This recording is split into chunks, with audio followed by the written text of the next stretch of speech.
Hello and welcome to the Business of the Business podcast. I am your co-host JP John Poz from the Two-Man Power Trip. Of course, joining me is wrestling's financial genius himself, Lavie Margland. Lavie, how you doing today, sir? Hey, I'm doing good.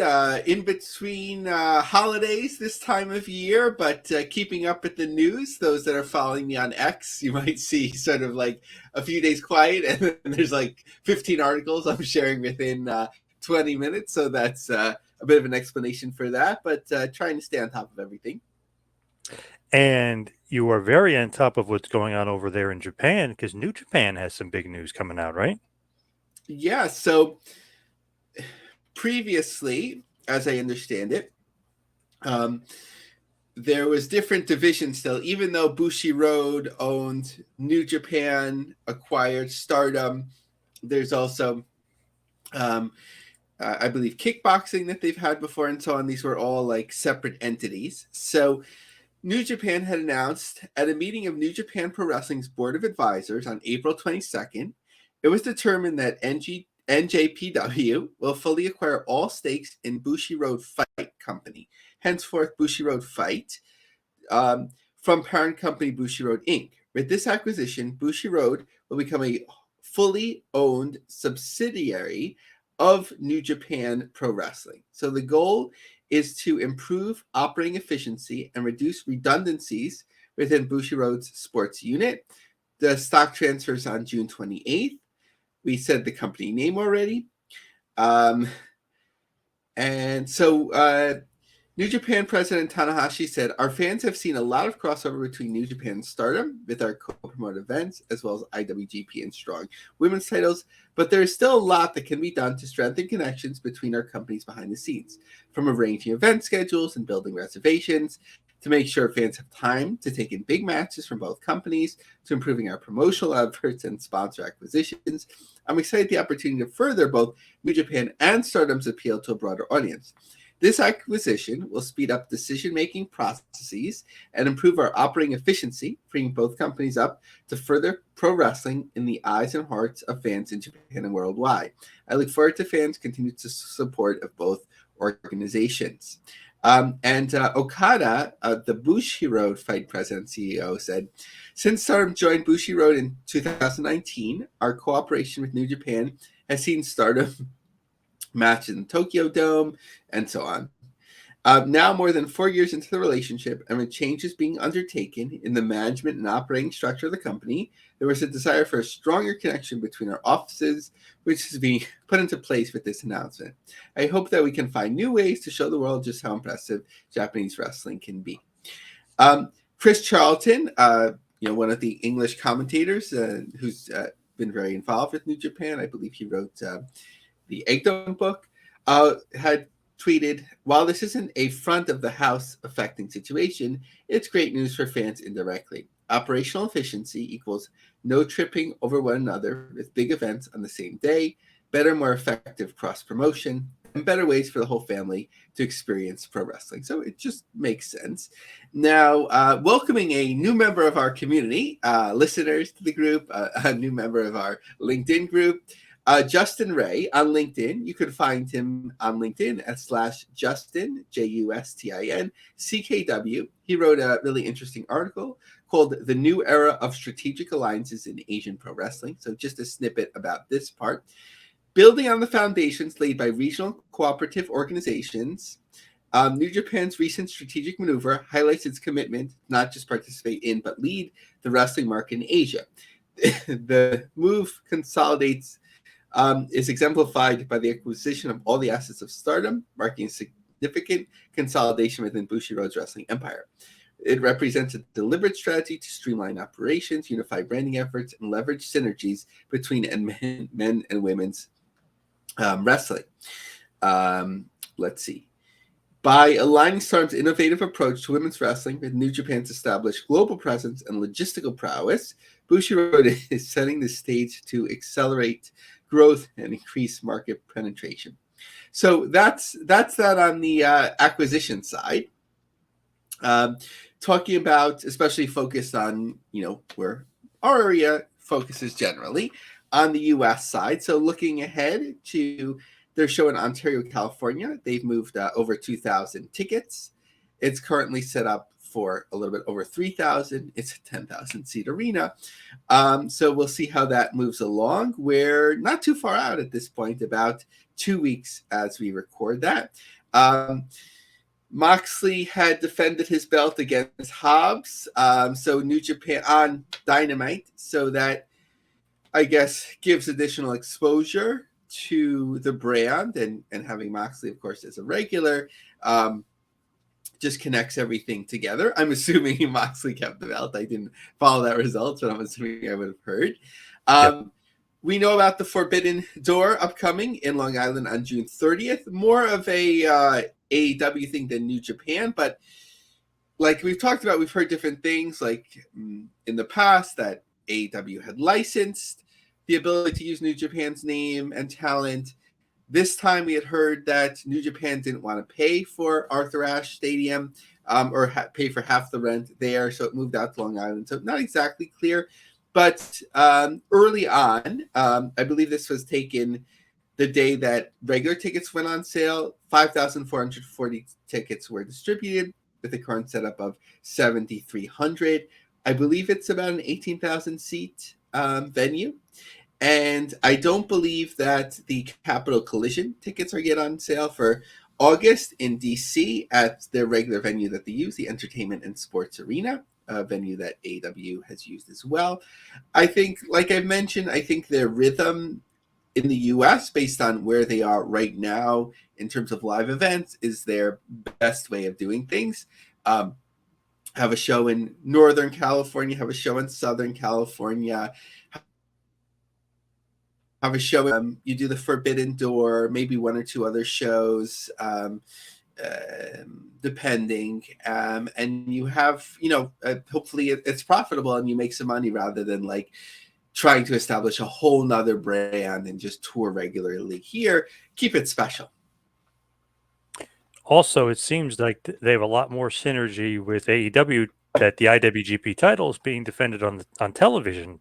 So it seems like not only are they kind of cleaning things up with Bushi Road and Stardom, it seems like AEW and them have even more synergy now. Yeah, I think it plays out best with the Forbidden Door. That seems like the most profitable way to go. With television exposure, you sort of have to be careful. Like sometimes the uniqueness, especially for like a Japanese brand, maybe less so because of media just being so accessible now through a variety of streaming platforms and YouTube and so on, that it's less mysterious. But, late 80s, early 90s, even to the late 90s, there was like a certain mystique. Oh, this is a Japanese promotion, Japanese card. And it was like sort of a very unique feeling to it. When you not only have your own show weekly, but you have AEW, and AEW, in theory, although Ring of Honor used to position the title, I would argue, like higher when it was owned by Sinclair, but AEW, in theory, would have the New Japan title sort of like positioned lower. Some people were complaining about Hobbs getting a title shot. That it could sort of like take a little bit off the mystique. So you have to be careful of that balance of exposure and mystique. What about the NWA? What's going on in NWA land right now, especially with Billy? Yeah, so John, finally, I know you've been very patient. You're Yes. probably get to see Billy Corgan's wedding on this reality Yes. on this reality show. Nacelle Company unscripted series Billy Corgan's Adventures in Carneyland sets a premiere date. Directed by Volk Weiss and Ian Romaine, the series pulls back the curtain on how the legendary frontman of alternative rock band The Smashing Pumpkins takes on the world.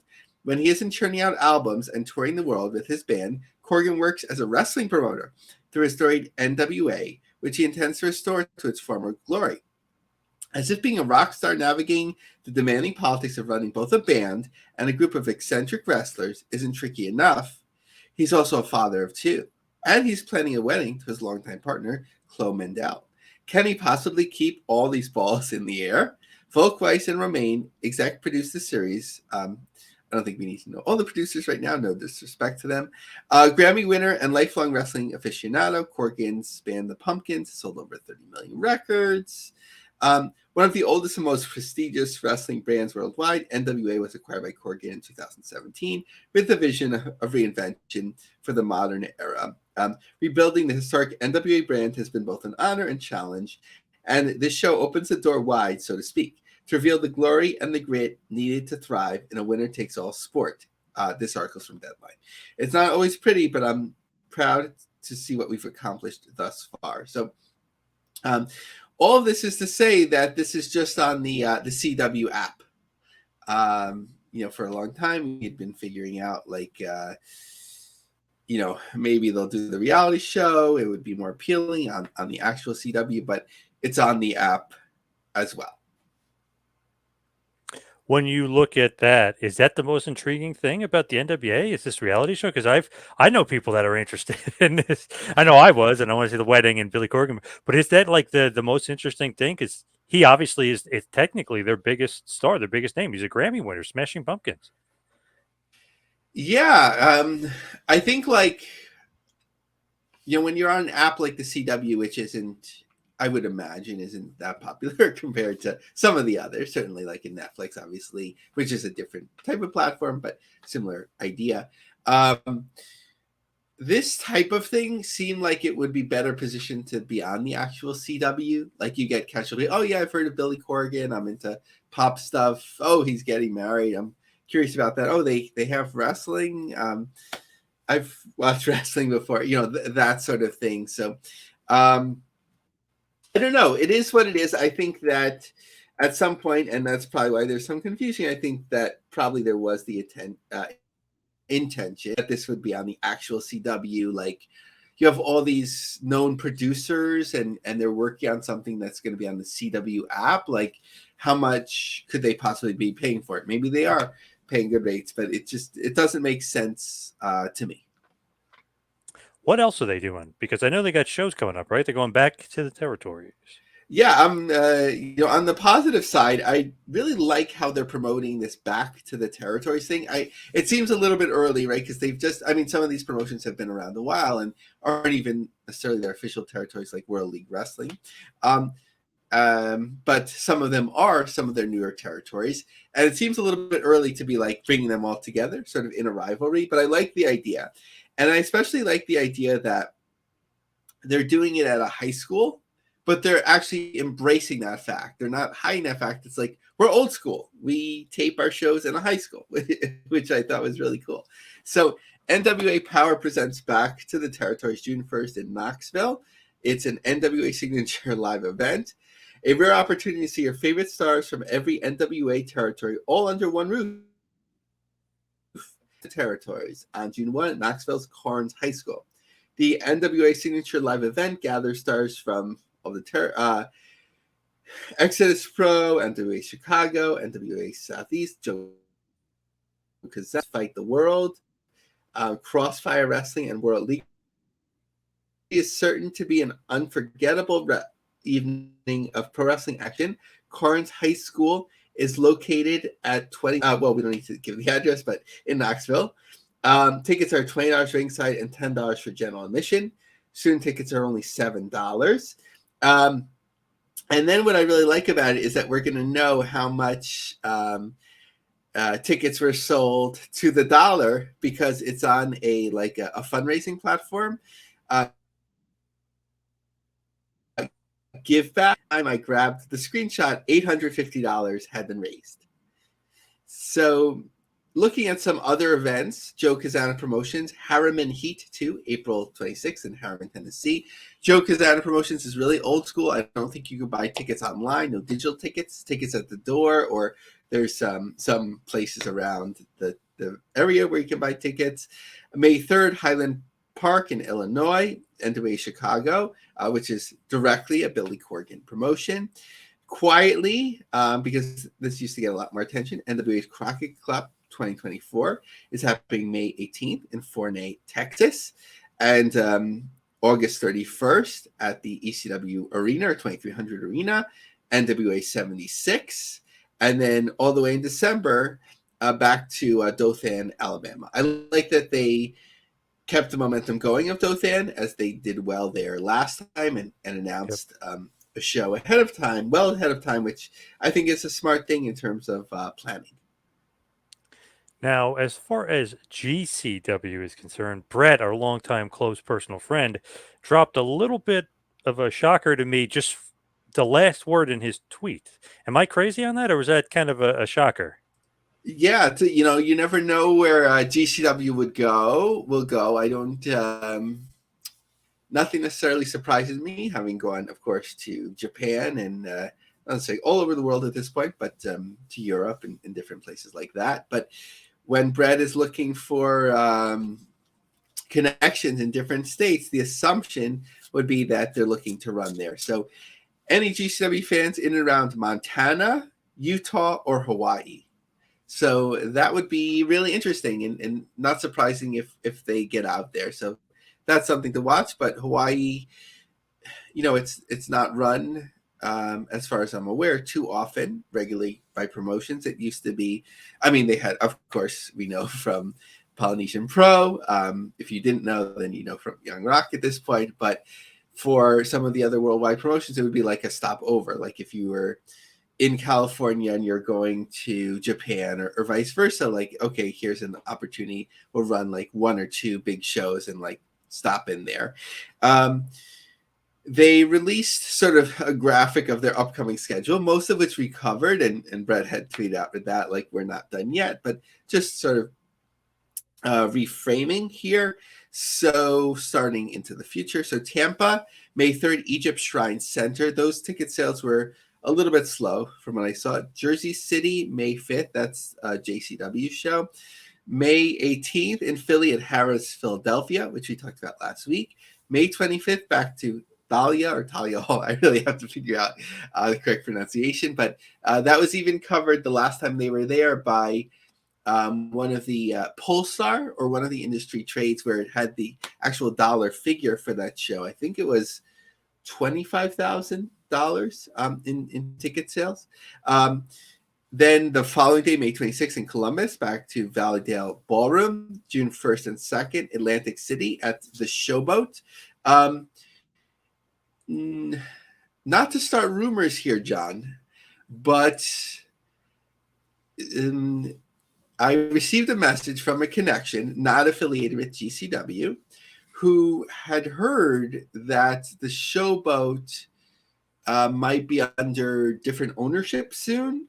And they were kind of hinting as to why GCW was running Asbury Park in August, sort of as being the reason they think that June 1st and 2nd is going to be the last shows at the Showboat. No one run wild with that. That's, this is basically, it's somebody who's very credible, who had heard from someone that works for the Showboat or an affiliate, but I haven't verified anything like that. But it would be an interesting story just because, especially when the Showboat was in the Carousel Room, beautiful venue, it really helped to bring attention to them at the space that they were in. Now they've been in like a converted bus depot.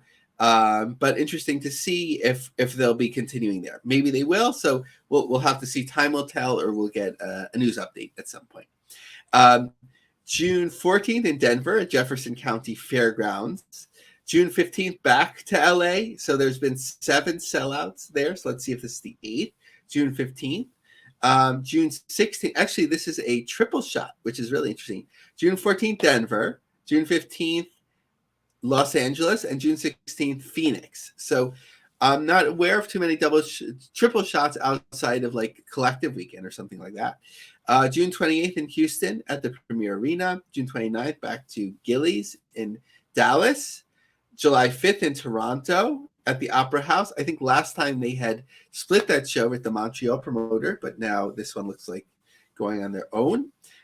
July 19th in St. Louis, or at the St. Louis Market at least, in Pop's Nightclub, which we've talked about. Back to Indianapolis, which has been a while, July 20th at the Marriott East. August 2nd in Cleveland at Temple Live. August 4th at Asbury Park at the House of Independence. And smartly, they have LA back on the calendar. So when it's working for you, you don't want to, you want to be careful, not to burn out a market. I think that was one of the issues, in my opinion, with something like Atlantic City, where it started slowing down. And LA was showing that for a while too, but now that they have their momentum back, so that might end up being the ninth sellout. So 8 and 9 are on the board potentially. Now, changing gears, what is going on with TNA Wrestling? So TNA announced a show at the Verdun Auditorium in Montreal, or in the greater Quebec market, on July 20th. Um, so 3 months in advance, you have PCO on the roster. John, you know me already. Like, I've been to Montreal. I've been to see GSP, even like in one of his early fights in MMA. Like, if you have a native Quebecois, a French Canadian, and you're giving that person a shot at something meaningful, and the promotion has some significance, like, you could do really, really well in fight sports in Montreal, whether it's boxing, MMA, pro wrestling. I mean, we saw with PCO, what was it, 30 years at this point, right? Him against uh, Jacques Rougeau. Really, Jacques Rougeau drew that house, but at the Forum. But I'm not sure how PCO is positioned at the moment with TNA, if it would make sense and so on for him to get a title shot. But like, they could really, I think they could do really well here in a historic 4,000 seat venue. And really, that's the venue that I'm not sure how great it is for television tapings, but I guess it'll be viable for TNA. But that AEW should run. Why run like the biggest, I think it's called the Molson Center still, 20,000 seat building, and you did like 2 nights, right? What was it, like 3 to 5,000 people max? Right, right. You got to run the smart buildings, right? You don't want to run those big buildings and fill them up to a quarter. I mean, it's just not viable or smart to do that. Yeah, and everyone's been, of course, telling AEW as much as possible at the moment, but it hasn't seemed like a major shift there. But in terms of their upcoming schedule announced already, so May 3rd and 4th, they're in Albany. So at the Washington Avenue Armory, a very small setup for reserve tickets and then a GA section. So still, even in this small setup, third row you could get combined tickets together. In the second row, they're individuals tickets. At least for the more appealing night, I guess, the Under Siege compared to the tapings. Newport, Kentucky on May 18th and 19th. Cicero Stadium, again, one of my favorite venues to see on television, June 14th and 15th. And then the aforementioned Montreal shows, Slammiversary, and a taping on July 20th and 21st. Now, as far as MLW is concerned, they've got a little good thing going here with New Japan, a little bit of Aztec Lucha stuff going on, CMLL stuff going on. What's the latest with MLW? Yeah, I guess it's easy with so much wrestling news to forget that MLW has this continued alliance with New Japan and CMLL, and that has continued to stand up. I'm not sure if there's been any variations since AEW sort of has that agreement. The only part that doesn't connect is AEW is not working with MLW. That I'm aware in any capacity, but they're able to draw from a variety of things. So Okamura and Kojima will battle the second Gear crew on May 11th in Chicago. I like, I'm a big fan of like classic wrestlers and so on. And Kojima, he was the first MLW champion. I actually saw him at the Manhattan Center when they had a show 20 years ago. But just looking at this graphic, John, I don't know. It seems like a little, I don't mean disrespect to talent, but like, it seems like a little bit embarrassing. Kind of like they just seem so old. Like, it's sort of like, okay, we're getting New Japan talent and this is who we're getting. It just seems like, I don't know, kind of like secondary to like AEW efforts, which kind of makes sense. Maybe that's my own perception. Um, but this Azteca Lucha show on May 11th, you look at the ticket map, all the reserve tickets are gone, several hundred seats, and then you have the general admission available. The Battle Riot 6, Atlanta, Georgia. Interestingly, they have it listed on the website, but they don't link to the Ticketmaster page. A very small setup in terms of reserve tickets, just like the first 3 rows sort of the lower bowl, and then the rest of the lower bowl, and then the second part is all GA. So of the reserve tickets, just one available and two resale tickets. So hard to tell how it's doing generally. The Blood and Thunder show in Florida on July 12th, so plenty of time. They have most of the tickets still remain. Basically, the front row outside of 2 individual tickets are sold out. And MLW tickets, as we're recording this, just went on sale for August 29th in New York City at the Melrose Ballroom. I got February 29th in the headline. I don't, anyone can make that mistake. I've sent emails where I made that mistake. We've all done it, but I was just like February, and then I opened it up and I said August 29th. So kind of like we've talked about, it's a good thing. I think the only promotion that doesn't know what it is right now in terms of fit and like fit to market is probably AEW. MLW booking the right size venues and sort of churning along. Doesn't seem like they're going crazy with trying to spend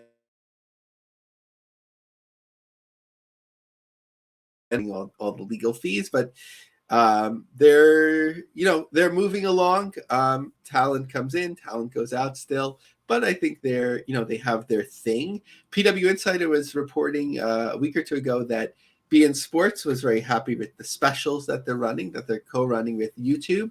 BN Sports continues, their cable footprint continues to be lower, but as our friend Gavin Bridge, hashtag iRuleTV, or on X at iRuleTV, had reported that BN Sports is one of the most distributed fast channels. So I'd have to check how MLW's exposure is on the fast side of things for them, but that's another potential avenue. What is going on in other places? Because it looks like WXW, which we thought was possibly gone due to Alpha Anawai Sr. and his back injury and maybe, his advanced age, maybe he just wants to get out of business. It's not done yet. What's going on? The Battlefield promotion, if you will. What is going on with Alpha Jr. and the Battlefield Pro? So Alpha Anoa'i Jr. had started Battlefield in Pennsylvania, I believe a few years ago. We were probably covering it as the news would come out, and had a running shows, but also a training school in the Catskills and that sort of area too. But now he's going to be the owner of WXW, so get those intellectual rights. I don't know what needs to occur between father and son to acquire those, but he's the owner, and they'll have a show on local cable TV in Pennsylvania, kind of the way it should be. When you think about like the wrestling of the landscape of the pro wrestling world as it's been for many years. I know WXW had been in Florida for a while, but when you think about it, Pennsylvania, WXW, Anoa'i family, like it just seems right. Other news: Coastal Championship Wrestling announced a sellout, 800 plus people in their venue recently. Also, just wanted to throw this out there before we kind of mention some classic venues and kind of go in that direction. With AEW recently, I don't know like what you thought of it, but what have you been thinking of AEW, just the TV product and creative? Because I know Tony Khan getting beat up and the neck brace has been a big point of discussion. I feel like he turned that super negative, which is arguably some of the worst acting, selling. I mean, anything you want to say, it was bad. It was bad. I know Dixie Carter did it. I know Bischoff did it. I know Vince did it. So maybe he felt like he wanted to be a character and do it. But it did seem like the end game was smart. Like he could sell it on the draft because they're going to show him in the war room with his dad, and he's going to wear the neck brace. But what did you think about AEW Tony Khan and the neck brace? So you have to know that nearly anyone that gets into pro wrestling, especially if they were a fan, one day they'd want to be on television or be part of the act. No matter who it was, I'm sure I would also if I was involved in the business. It's just a matter of when and how. It took. I Right. mean, Vince McMahon was, of course, in front of the camera, but it took him a while to reach the wrestler side, or at least the angle side of things. So you knew it was bound to happen.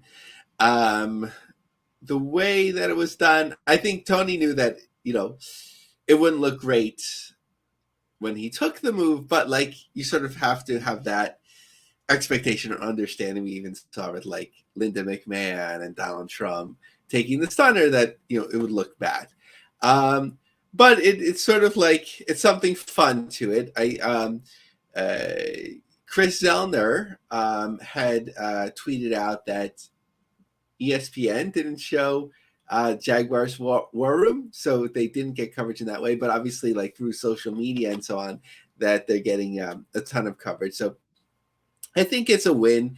You just don't want to it's a bit of hot shotting, but you don't want to hot shot it to death where then Shahid Khan gets pulled into the ring and they shave his distinguished mustache or something like that, and then there's maybe Tony betrays Shahid and one of them was really a Jungle Boy from the beginning, and factions, Khan black and white, Khan red and black, or whatever.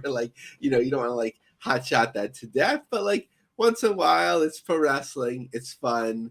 They needed a little something, and Jungle Boy, I know I'm using his old moniker, but he's coming in with some intrigue and some momentum. So it's sort of a smart way to do things, and it also signals that we were believing that Khan was really mad at him for CM Punk, and maybe he was, but now he used his rub or whatever it is. You could only do this once for effect. And he gave it to Jack Perry, right? So I think overall a win. I don't think it'll turn off AEW fans, and it's getting other people to talk about it. Of course, that people are going to bash it because it's AEW, to a degree. So there's that factions and people, but I think overall it was worthwhile a win. What do you think? I think it was good. At first, the angle was, to me, I did not like it. It did not come off good. First of all, the audio, I don't know if you had this issue, but I had an audio issue the whole show. So I could hardly hear the promos. Everything was echoing. I could the announcer sounded like they were in a tunnel. So just the show, arguably, and people were saying to me that they agreed with me. I said it was their worst show ever. One of the worst rating shows, but one of the worst shows because the production value was really, really bad. I mean, it was just to the point where everybody was mentioning it. Like, I can't hear. Serena Deeb cut a promo in front of the camera with no mic. I mean, it was just production value. They got to clean stuff like that. Within 5 minutes, you got to clean that up. It went on to the end of the show. So that was really bad in that aspect. But as far as what he did with it, he created some buzz because everybody online was like, "What? He got beat up," and they were almost a little bit of comedy, but to the point where I got to see this. People were saying they got to see this. They want to see him beat up.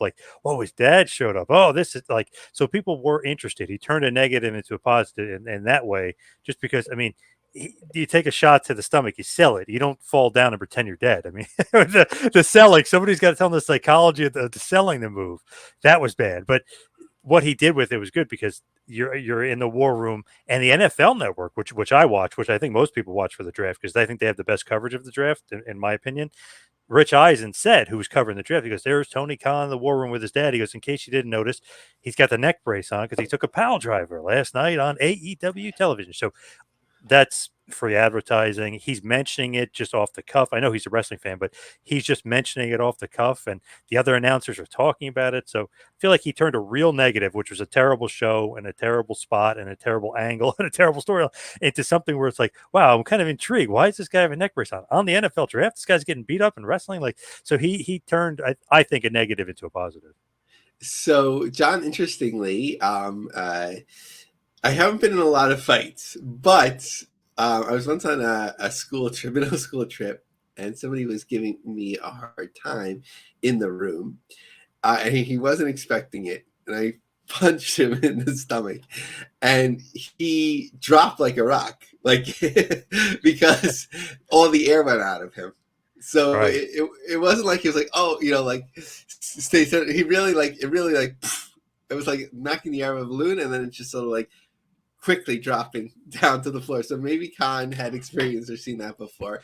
Um, but other things in terms of the tech, and of course, like when it's, I don't want to give them an excuse. You really have to like know. But I'm wondering if this crew hadn't worked the other shows that they had done in this venue, this semi-outdoor venue, right? The Khan's venue in Florida before. So maybe there's something like with the wind or what. Obviously, like if you're in the field, you should be able to figure that out. Yep. But and also the neck brace thing is fun. It's also like a throwback all the way to like Andy Kaufman, um, Yep. which of course, being a little bit younger, I didn't discover it at the time. But when Comedy Central would run those "I'm from Memphis" specials, like almost every day, several times a week, and like you catch like a little piece here and there.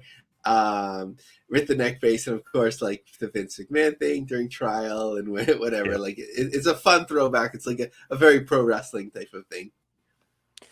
And think about it.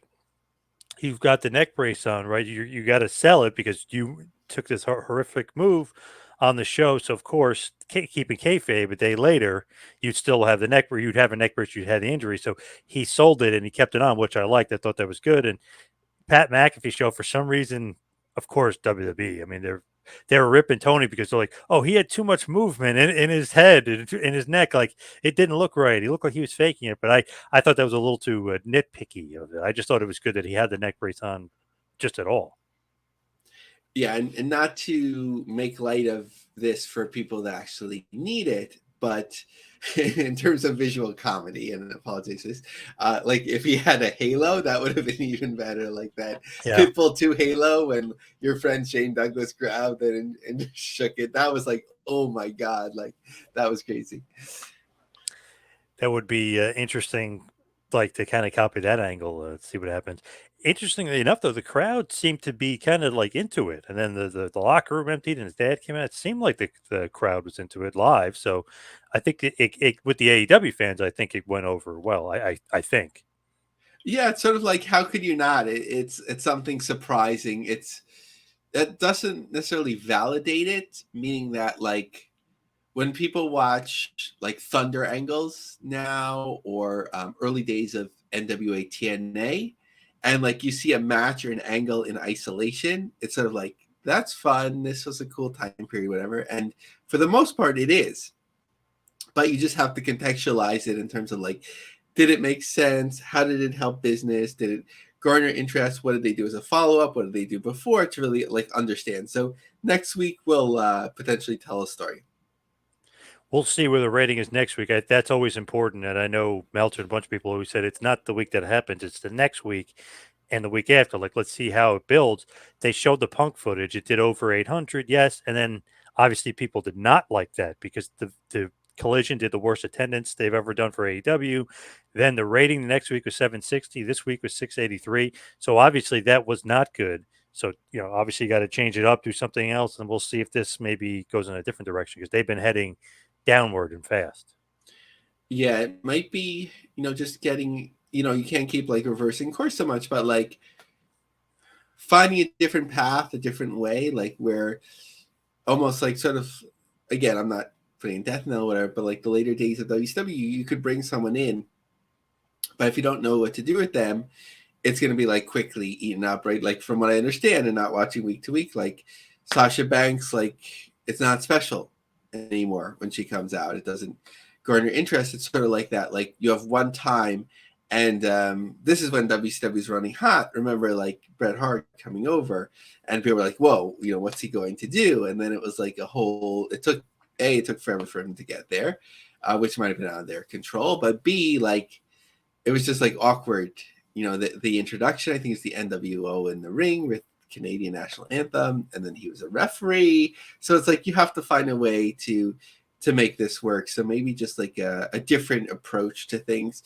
To me, like the way I think about it is like get back to basics, which sometimes feels like a little bit more boring at the start, but like make things mean things, and you build up to something. And if you have like one or two angles that drive the show, people are like curious and they want to learn more, and that's how you sort of grow from there. I think one of the things that they have to be careful of is having too many belts that don't mean anything, um, and finding a way to to make everything, most things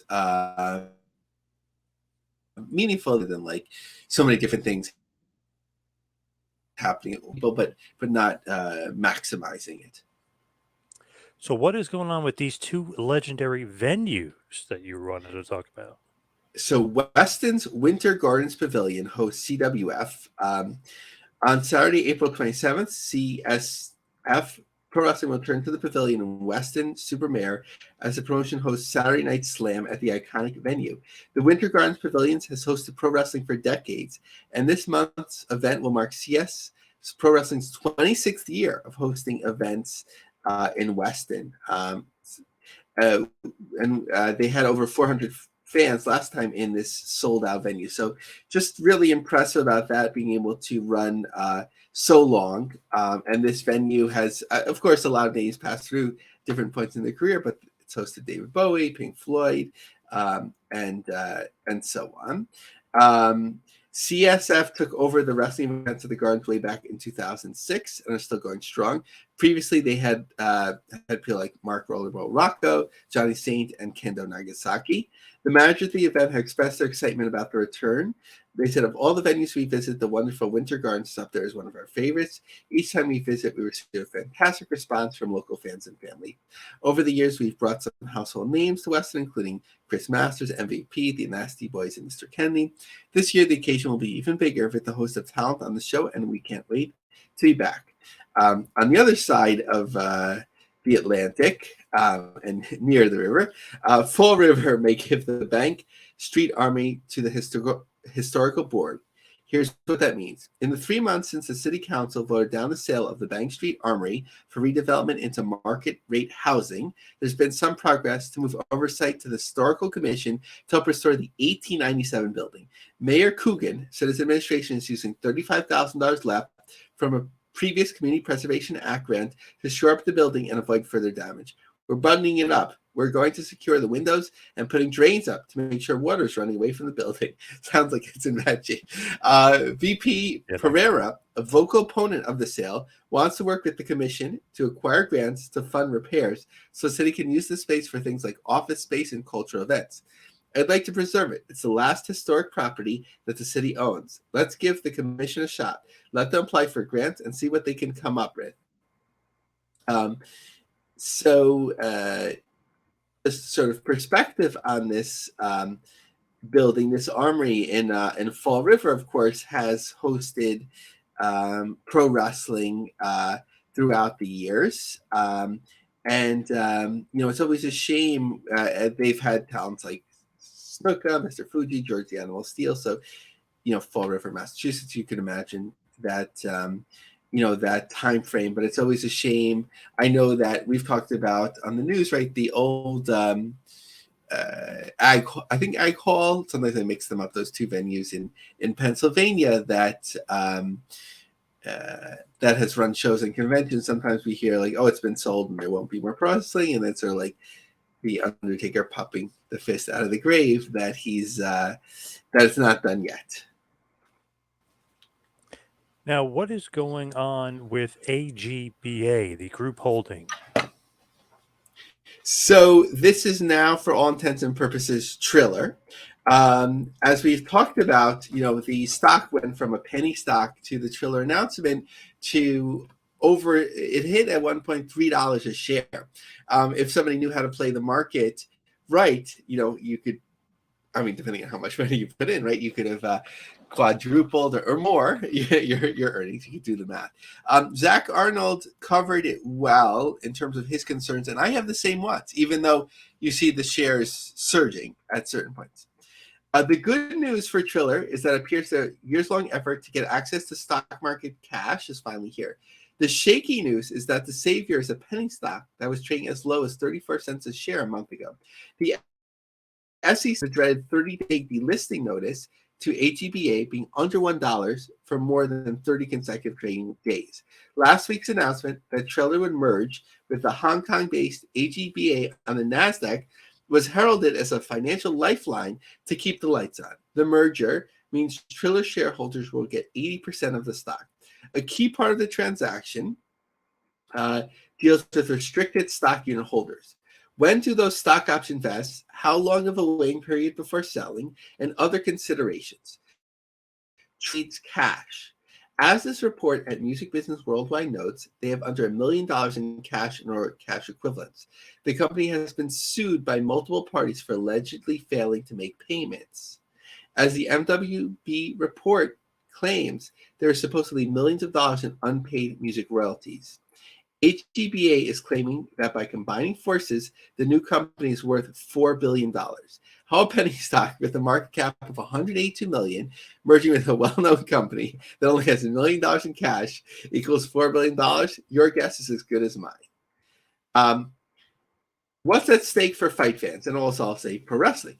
Over the last decade, many fans have had some type of interaction with the Triller service. All of those independent and mid-major pay-per-view events around the world, Fight TV. AEW fans certainly know the value of Triller. When Max didn't stream the All-In event from Wembley, there was Fight. When recent changes arose with Bleacher Report, there was Fight. If you're an independent promoter or hardcore Fight fan, you've probably purchased an event or show through Fight. One of those promotions happens to be Bare Knuckle, which is owned by Triller. Feldman, the owner, claimed he had to refinance his mortgage in order to promote a major pay-per-view event. He claimed piracy made a big dent in pay-per-view. Since that pay-per-view event, Feldman has been aggressively networking with all kinds of power brokers, including Dana White. Bare Knuckle is poker chips to the middle of the table with a major event at the Peacock Theater in LA. The administrative costs to run such an event in the state of California are astronomical. The future of Bare Knuckle very much is dependent on the success of the new Triller merger with AGBA. Should that merger fail, who knows how things might play out in a bankruptcy court. Fight and Bare Knuckle are obviously assets that a buyer would be interested in. Would one of those buyers include TKO? Getting into bankruptcy would not be an ideal situation for all parties involved. That is why the AGBA story is such an interesting last-ditch effort to access cash. And yes, I am predicting some forthcoming complication. Triller's marketing campaign is that they are a competitor to TikTok. Well, we all know how that's played out. The regulatory environment is changing in America. As the New York Times report, congressional push to force the sale of TikTok to new owners faces legitimate and difficult legal hurdles. There are also political hurdles. With a higher level of security over TikTok, you would assume this is good for AGBA and Triller. Initially, the stock market seemed to believe so. The problem for Triller is that the Committee on Foreign Investment is wielding an unpredictable hand in regards to big business ties with companies associated with China. What happens if they decide to meddle in their business affairs? The hope amongst those who benefit the most is that we don't get to that point, but nobody can predict. What's the financial endgame of AGBA? If the proposed merger between Triller and AGB goes smoothly, it won't be the same as a SPAC. Nonetheless, it's a risky undertaking. On paper, the idea is that Triller merging will allow the combined forces to access money it previously didn't have. Throw in a legislative ban on TikTok and hope can spring eternal.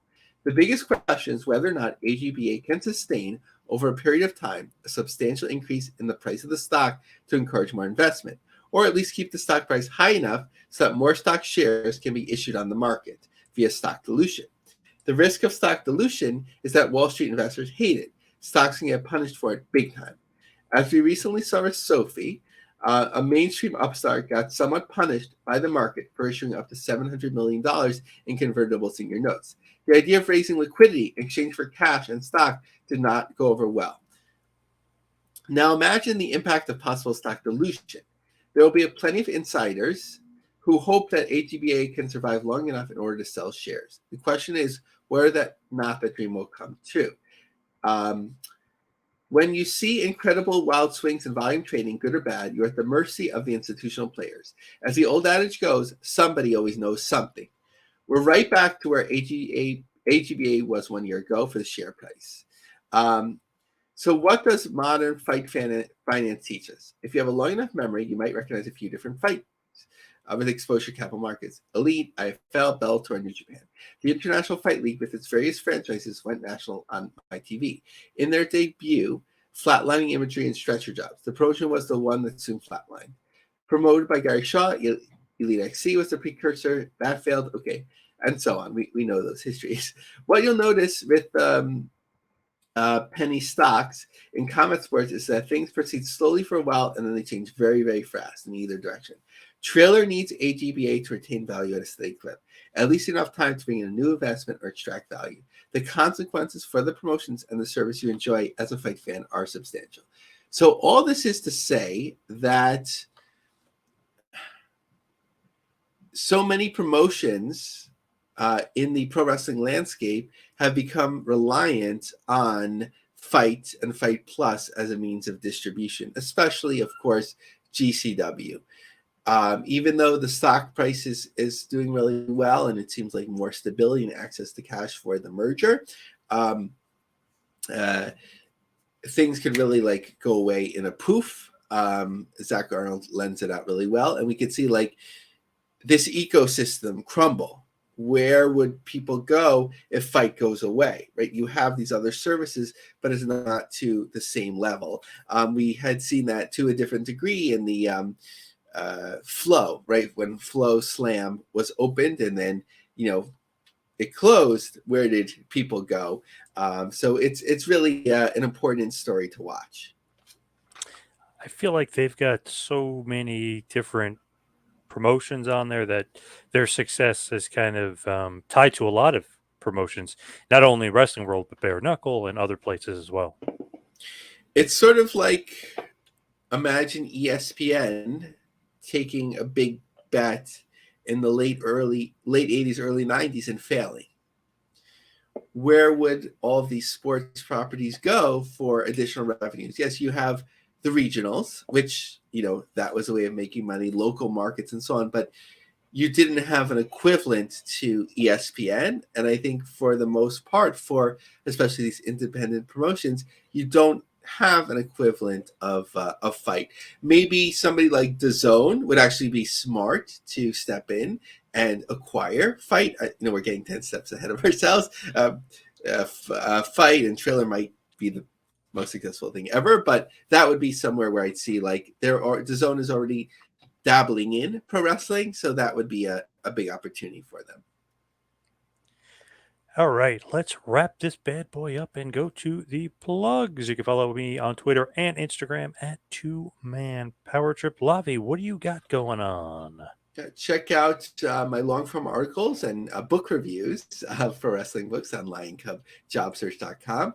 Our growing LinkedIn group, The Business, which includes pro wrestling jobs. And if you want to interact with me and see the articles that I write or share in advance of the podcast, check me out on X, Laviemarg, Laviemarg. If you're listening to this on a podcast and you want to see us and also get an early drop, usually on the podcast, go to PW Ponderings. We're the official business podcast of PW Ponderings. .com, but check out their YouTube page as well. And we are distributed by the Creative Control Network. All right. Thank you, Lavie. Thank you, everybody out there, for listening. We'll see you right back here next week for a little business of the business. We'll see you next week, folks.